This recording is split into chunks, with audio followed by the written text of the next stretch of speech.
Stupid song. Let's just get straight into this. The Siren is an easier / less RNG dependent boss once you realize she has one glaring flaw with her main ability. Without exploiting the Siren, she can be quite a headache at moments. Let's quickly look over her main abilities. Song of Desire is obviously the main one, and to play it safe, we're going to assume that this ability works every time, though it doesn't function exactly that way. This ability takes control of an individual for a few turns and then dumps them out in the 4th position of your lineup. The key to this is not hoping on the 30% chance at your individual resistance, but rather bait out the Siren into taking in the individual with the lowest debuff resistance in your party, also known as having an Anticorium on the team.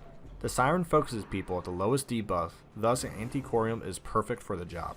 Also, an Anticorium offers little damage while often self-boost, which will help you when they return. They may not always self-boost, but there is a possibility. This also leaves both damage dealers and healer alive for the main HP removal. For some reason, the Beguiling Siren has a massive HP pool of 244 and a relatively high dodge. So having an individual that is not your main damage dealer being taken is the best scenario. The rest of her abilities are fairly weak and do not offer much damage or stress. High Tide brings in a random unit, and this can be good or bad luck depending on which unit comes in. My recommendation for this is always kill the ad.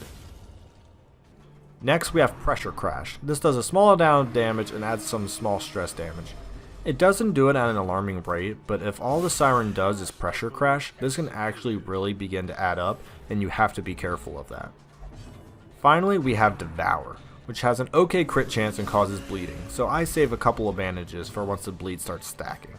For overall party composition, you're going to need 2 massive damage dealers since Anticorium is really not a reliable source of damage throughout the dungeon and the boss fight.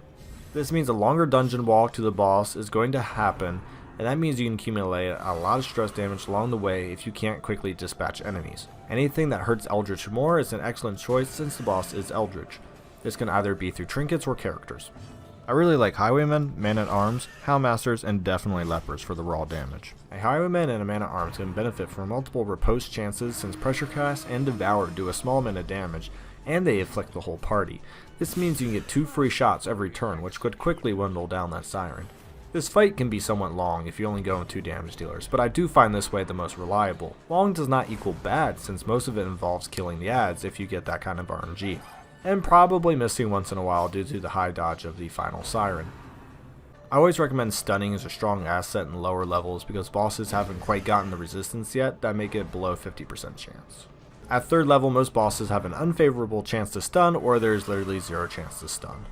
If you have trinkets and abilities to cause around 160-170% stun chance, you can go for it. It'll probably stun, but in the end I think the way with the Anticorium is the best. Also, even if you stun the Siren, that still means she's going to Song, so don't count a stun as a surefire way to reduce the Song of Desire. I would buff up 2 damage dealers and just switch between focusing the Siren and the ads whenever you possibly can. The ads should go down since they do the real damage and the real stress and the real stun once she summons them on a repeated basis.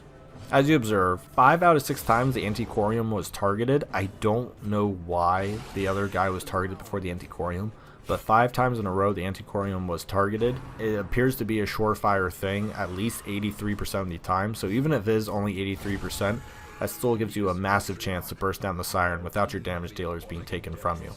Next time, we will listen to the crazy fanatic behind the pew. Like and subscribe below.